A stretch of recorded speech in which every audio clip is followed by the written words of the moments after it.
各位弟兄姊妹平安，好感謝上帝，我哋又有機會喺網上開始我哋沙田堂呢個網上主日學嘅查經班。好，等我開始做一個分享先吓，攞翻個 PowerPoint 出嚟。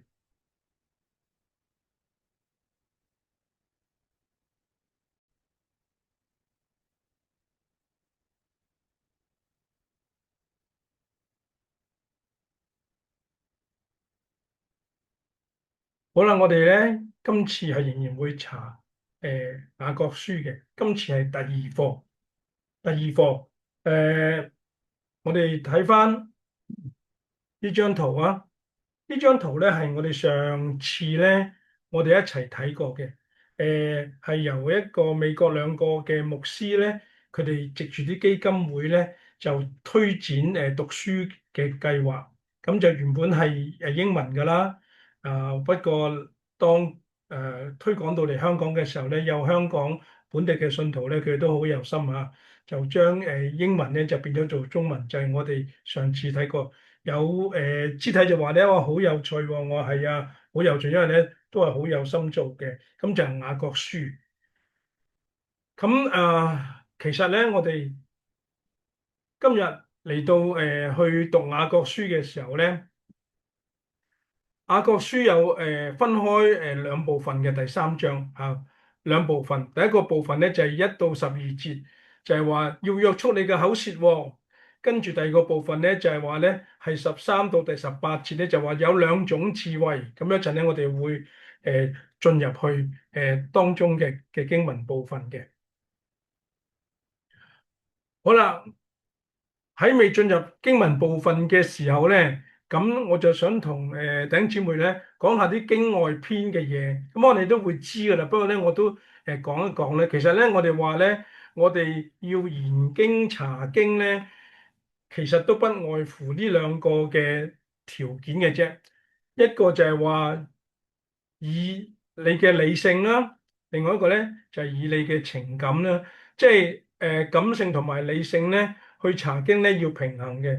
如果淨係用理性嘅話咧，其實咁樣又係唔夠整全喎。就淨係用情感咧，咁可能好多道理咧你又跟唔到喎。咁成日咧，所以研經查經咧係又係要有理性啦。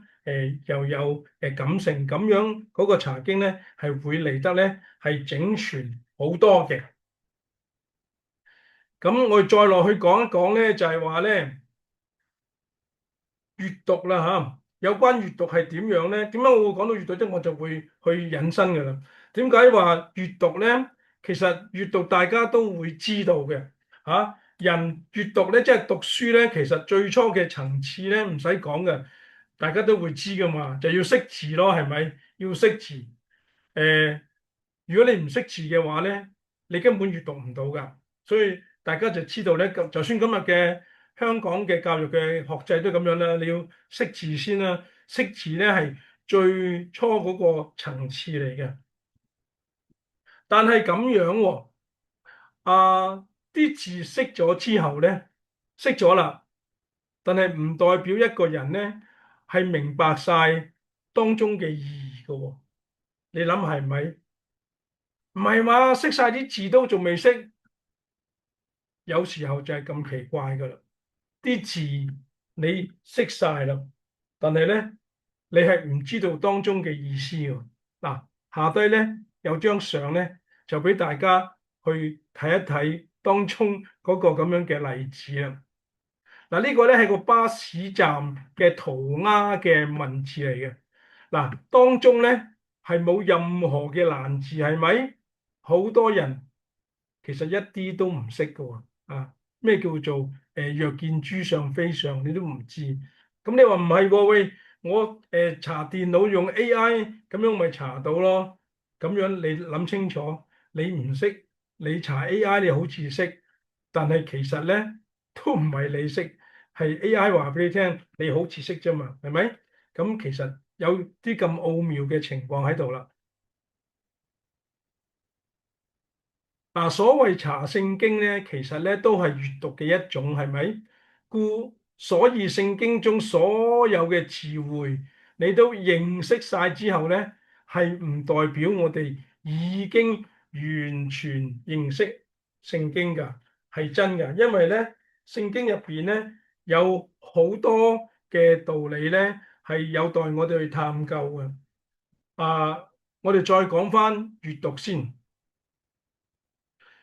其實閱讀咧，其中有一個好高雅嘅境界，或者一個好高超嘅境界咧。一查緊雅各書啊嘛，用個雅字，用高雅嘅境界啊。閱讀如果能夠同個作者做對談嘅話咧，呢個係一個非常非常非常之理想嘅狀況。英文叫做 dialogue with the author，即係話咧，同嗰個作者對談，睇住佢嘅文章，問下作者點解你咁嘅意思啊？咁嗱，其實呢個咁嘅方法咧，我哋都知道今日咧喺世界各個大學，如果你要攞博士嘅話咧，你寫咗博士論文之後咧，咁樣當你嘅教授睇過之後咧，佢就會約你一齊去見面，對住你嘅論文，對住個作者，又問下你，喂，咩意思啊？你咁樣講係咩嘅道理咧？咁樣就唔使估啦，咁就同作者對談啦。呢個咧係一個好高超嘅境界嚟嘅，但係咪唯一咧？咁當然又唔係啦。好，我哋繼續落去咯啊！好啦，弟兄姊妹，你諗下啦，如果耶穌同你一齊閱讀聖經，呢個會係一個幾咁美麗嘅境界，係咪啊？耶穌同你讀聖經喎，真係好開心，係咪？不過咁樣嘛，聖經話俾我哋聽咧，耶穌今日喺天上，坐喺父神嘅右邊咧，為每一個信徒去祈求。我哋見到呢度係一個為信徒代求嘅基督啊！聖經話佢而家喺天上。好啦，耶穌喺天上，我哋做一個假設啦。我哋幻想嗱，耶穌今日就算佢喺呢個世上都好，可以同信徒一同去閱讀聖經都好。但係你諗下，如果同時有100個信徒喺唔同嘅地域閱讀聖經，耶穌又可唔可以同時出現喺唔同嘅時空，同每一個信徒去閱讀聖經呢？答案係咪好似好明顯啊？好似唔得喎，因為耶穌得一個啫嘛。嗱，所以咁樣嘅情況之下咧，我哋睇下啦嚇，喺約翰福音嘅第14章第26節嗰度咁樣講嘅，但保惠師就係父因我的名差來嘅聖靈，他要把一切嘅事教導你們，並要使你們想起我對你哋說過嘅一切話。咁弟兄姊妹，我想講講咧，而家我用緊嘅聖經版本咧係新漢語聖經譯本啊，即係咧最新嘅譯本，所以咧可能咧同和合本或者和修本咧都有啲唔同嘅。咁請各位弟兄姊妹咧就接受下，因為話最新嘅譯本係好貼近原文嘅意思咁解，所以咧我就有呢個漢語聖經譯本啦。但係其實個意思同和合本同和修本咧都係好一致、好相同嘅。保惠師聖靈嚟咧，係要將一切嘅事教導你哋，並要使你哋想起我對你哋講過嘅一切說話。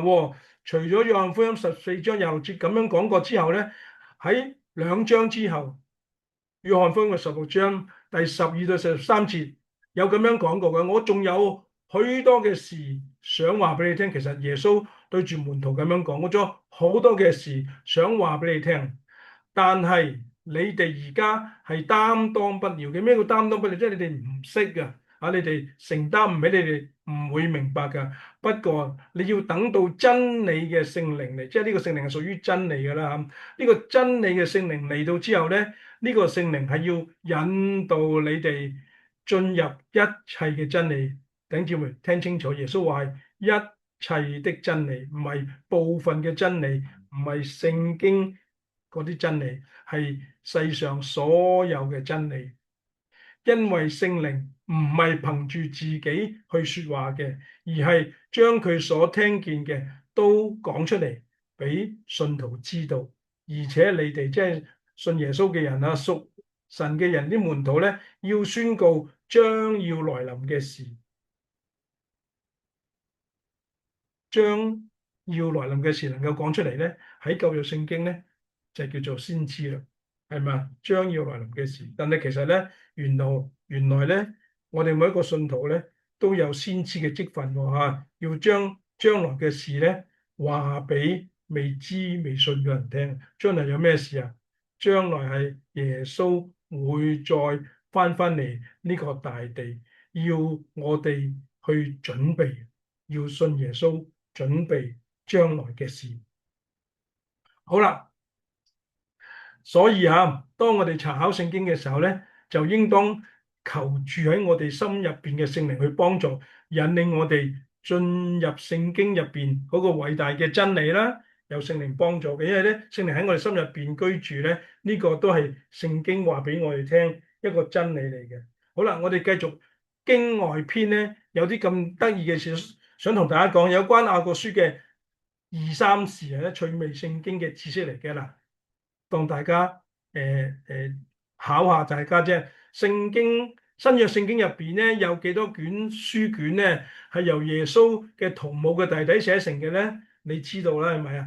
上次講過啦，雅各書。但除咗雅各書之外咧，仲有一卷聖經咧係由耶穌嘅同母弟弟寫嘅喎。嗱，俾答案啦，個答案就係猶大書啊，即係咧。雅各同埋猶大書啦，雅各書同埋猶大書呢兩卷書卷咧，都係由耶穌嘅同母弟弟寫成嘅。嗱，我哋睇下啲資料先啦。馬可福音嘅6章第3節，猶太人咁樣向住耶穌咁樣講喎，呢個人唔係嗰個木匠嚟嘅咩？呢個唔係瑪利亞嘅仔咩？嗱，雅各、約西、猶大、西門嘅兄弟咩？佢嘅姊妹唔係喺我哋呢度咩？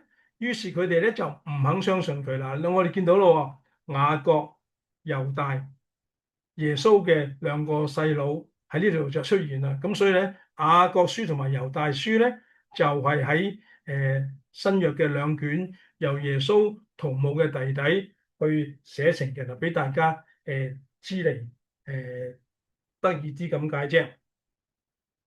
好啦，跟住二之後咧就三啦。第1世紀嘅教會有邊3位度被稱為教會嘅柱石咧？大家隱約知道係咪？而家我開估啦。第一個就係彼得，第二個咧就係約翰，第三個咧就係雅各。嗱，呢張圖片咧其實咧就係天主教嘅聖話咧，將彼得、約翰、雅各呢3個人咧就畫咗出嚟嘅，即係當佢哋咧3個都係聖人啦咁樣嘅。好啦，我哋查雅各書就講翻雅各啦。好啦，雅各當耶穌在世嘅時候咧，佢原本係唔接受耶穌係基督係神嘅仔呢個身份嘅，佢係唔接受嘅。嗱，我睇翻聖經咧有根據嘅吓，呢個根據就係咩咧？就係約翰福音嘅7章第2到5節啦。聖經講到咁樣講嘅，佢話那時咧，猶太人嘅住棚節快到了，耶穌嘅兄弟們對耶穌咁樣講：你離開呢度啦，前去猶太啦，好讓你嘅門徒都睇到你所做嘅事啊嘛。冇人喺暗中做事又想出名噶。你如果要做呢啲事嘅話咧，喂，你就向世人顯明你自己啦。係一啲好似好單單打打嘅說話，係咪？因為連耶穌嘅兄弟們咧都唔相信耶穌嘅。嗱，呢度當中咧就有雅各喺度，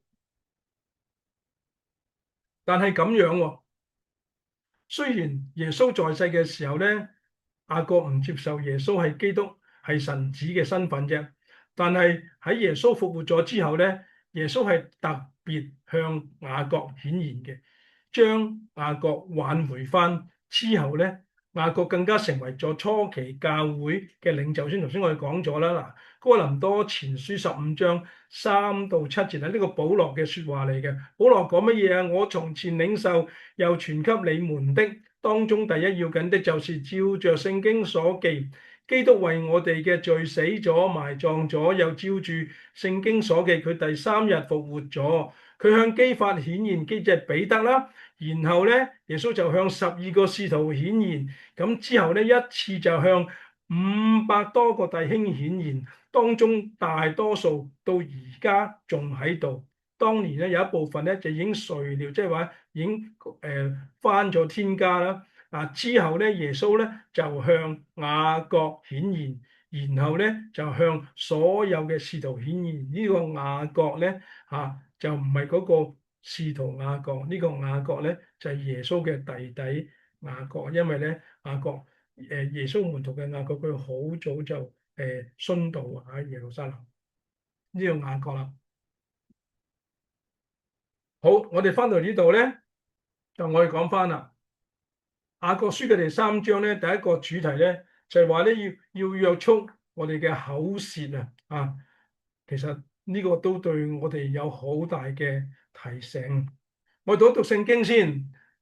雅各書第3章第1、第2節咁樣講嘅：我弟兄們，唔好多人做教師啊，要知道我哋當教師嘅要接受更加嚴厲嘅審判。其實我哋人人都喺好多事上邊犯咗錯嘅。呢個聖經咁樣講，呢個世界沒有義人，個個都係罪人。其實我哋以為我哋得，其實我哋喺好多事上邊都犯咗錯嘅。唔好做教師啊？點解？因為做教師咧要接受更加嚴厲嘅審判啊！假如有人喺言語上邊唔犯錯嘅話咧，佢已經係一個完全嘅人啦，有能力去管束自己整個身體啊！但係其實咁樣嘅人多唔多咧？唔好亂講嘢，要管住口舌。雅各書第3章第3、第4節嗰度咁樣講嘅：我哋若把嚼環放入馬嘅嘴裏，使馬馴服，就可以駕馭整匹馬啦。再看船隻，雖然咁大，又被強風吹動，卻只要用少少嘅舵手，就可以將船隻駛向自己想去嘅地方啦。一個舌頭，一個馬嘅嚼環，一個船嘅舵，雖然係少少不過少少咧係可以做到好大嘅影響嘅。第5節，舌頭都係咁樣，雖然係個小器官，卻會吹噓誇大。睇下這麼小嘅火可以燃點起這麼大嘅樹林，星星之火可以燎原啊嘛，燎原啊嘛。第6節，舌頭就係火，喺我哋身體嘅眾多器官當中，舌頭係個不義嘅世界，可以沾污整個身體，燃燒生命嘅歷程。而舌頭自己係被地獄之火所燃燒嘅，係咪好悲哀呢？制服舌頭啊，要制服舌頭。舌頭可以好似火咁樣燃燒整個大嘅森林。人講錯說話，可以係將自己都係破壞毀損嘅。所以弟兄姊妹，如果我哋能夠立住我哋嘅舌頭，雅各就話佢係一個完全嘅人啦。跟住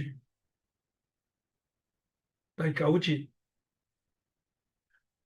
我哋用舌頭稱頌我哋嘅主，我哋嘅父，又用舌頭去咒詛詛咒嗰啲按照神形象受造嘅人。稱頌同埋咒詛都從同一張嘴巴發出來咧。我哋弟兄們，呢個係唔應該嘅，係咪啊？冇錯，唔應該嘅。一個水泉唔會有一個有湧出甜水有湧出苦水噶嘛，係咪？葡萄樹又唔會長出無花果噶嘛。呢個都係雅各佢用咗相同嘅情況。我哋講嘢唔好一口兩舌，因為係好危險嘅。再者呢度話係唔應該嘅，呢個係雅各佢見到嘅部分嚟嘅。第2個主題，兩種嘅智慧。3章嘅13到18節，第2個部分啦。呢兩種嘅智慧其實分開兩大嘅區別啫。第一個就係屬世嘅智慧，同埋屬天嘅智慧。屬世嘅智慧就喺14到15節，屬天嘅智慧就喺17到18節。嗱，我哋咧又落去咧去睇睇咯喎。兩種智慧嘅第一種屬世嘅智慧，嗰度咁樣講嘅。雅各話：但假如你哋嘅心裏懷着苦澀嘅嫉妒同埋自私咧，就唔好誇口，唔好認叻，唔好講大話去違背真理。咁樣嘅智慧唔係從上邊嚟嘅，而係屬於地上嘅、屬世嘅、屬鬼魔嘅。我諗雅各當日佢喺耶路撒冷咁樣講嘅時候，佢一定係見過差唔多咁樣嘅事。有人喺教會就講好話，喺社會就講壞話，跟住講一啲好唔啱聽嘅說話，但係雅各聽到，跟住雅各就有反省。好似好叻噶，識啲咁樣嘅嘢，但係雅各就話呢啲咁樣嘅所謂智慧，唔係從上邊嗰度嚟嘅，而係屬地上嘅、屬世嘅、屬鬼魔嘅。弟兄姊妹，我哋有好多時候會唔會做緊相同嘅事啊？一邊就讚美人哋，一邊就講人嘅壞話咧？啊，會唔會係咁樣咧？啊！我哋唔好落咗魔鬼撒旦嘅詭計啊！好啦，兩種智慧嘅第二種就係屬天嘅智慧啦。屬天嘅智慧咧，喺雅各嘅睇法咧，雅各係咁樣睇㗎。至於從上面嚟嘅智慧，係以純潔為首，其次係和平、溫和、溫順、滿有憐憫和美好嘅果子，沒有偏見，沒有虛偽。第一，乜嘢叫做純潔啊？即係話咧，沒有雜質嘅，呢個智慧係從神嗰度嚟嘅，冇雜質嘅，係好和平嘅。唔會有鬥爭嘅，而且呢個智慧咧係會顯示出嗰個人係好謙和嘅，好溫順嘅，唔係粗聲粗氣喺度好驕傲嘅，唔係嘅，一個擁有從天而嚟嘅智慧嘅人咧，佢係會憐憫嘅，而且有美好嘅果子，好多好嘅嘢係跟住佢。一個有屬天而嚟智慧嘅人咧，佢係冇偏見嘅，佢係冇虛偽嘅而呢啲公義嘅果子咧，係藉住締造和平嘅人，同埋喺和平當中咧去栽種出嚟嘅。我親愛嘅弟兄姊妹，你有冇呢一份從天而嚟嘅智慧咧？你有冇將神俾你嘅恩賜你嗰個愛神嘅恩賜好好嘅發揚出嚟咧？你嗰個敬虔嘅恩賜有冇去影響他人，同你一樣咧去追求良善公義咧？呢度話純潔、和平、謙和、溫順憐憫、美好，好希望弟兄姊妹咧都能夠喺當中咧領受到呢個屬天而嚟嘅智慧。當頭先我哋講到雅各，佢原本都係唔相信耶穌係基督係神嘅兒子嘅時候咧，但係當耶穌向佢顯現，佢就醒覺啦，佢就知道自己係錯咗啦。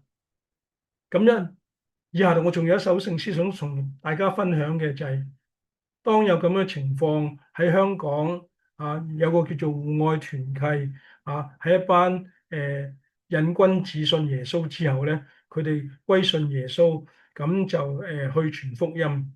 咁樣咧，以下咧呢首咧就叫做恩曲啊，咁樣咧就係李嘉琪老師咧，佢就寫俾一班戶外團契嘅弟兄姊妹而作，係一首旋律同埋詩歌詞都係好靚嘅歌嚟嘅，就想同大家分享。分享完咧，我哋咧就完咗我哋今次雅各書第二課嘅查經嘅部分啦。我又打翻開先嚇。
各位弟兄姊妹啊，我哋聽完呢首恩曲啦，咁樣咧就我哋都完咗我哋今次主日學嘅第二課。不過弟兄姊妹唔好忘記做你嘅功課，唔係做功課，你請你自己今個禮拜都私下讀一讀雅各書嘅第3章啦。